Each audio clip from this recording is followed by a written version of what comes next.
Romanos capítulo 5, verso 12.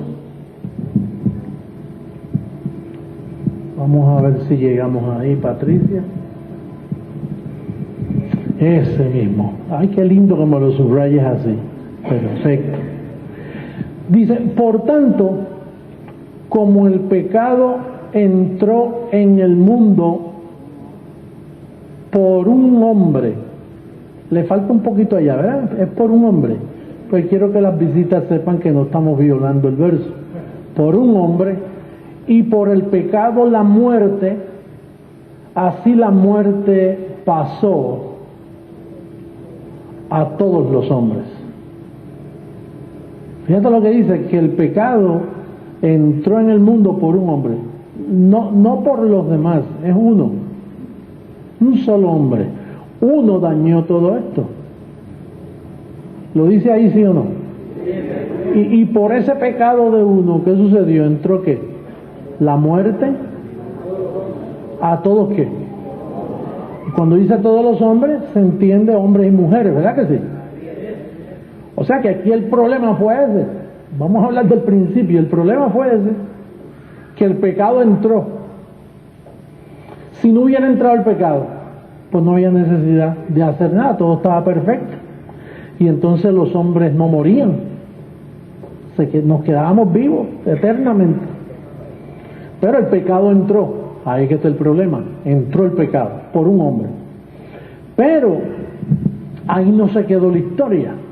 El verso 18, si me hace el favor, dice que se resolvió el problema de esta forma, el verso 18.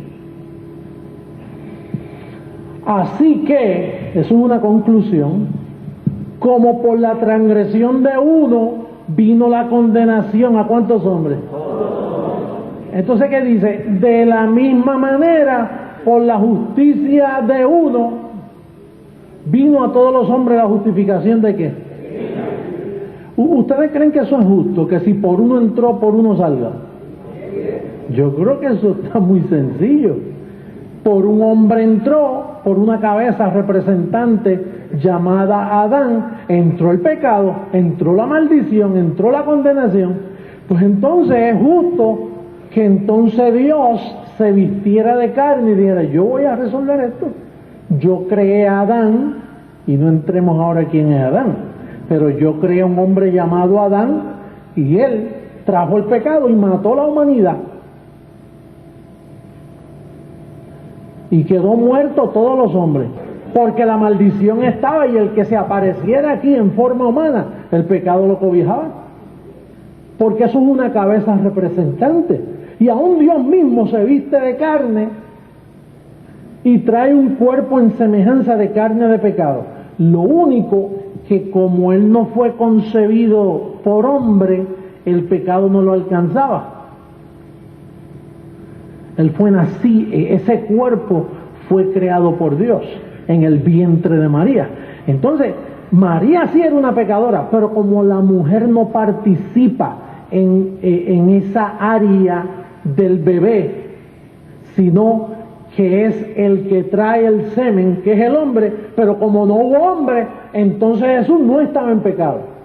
Pero trajo un cuerpo que podía pecar, y si pecaba Jesús, entonces se dañaba la fiesta y nos quedábamos todos en pecado.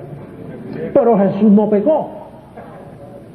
Pero un hombre que dijo, Juan el Bautista dijo, cuando lo vio, dijo, he aquí el Cordero de Dios que quita el pecado del mundo.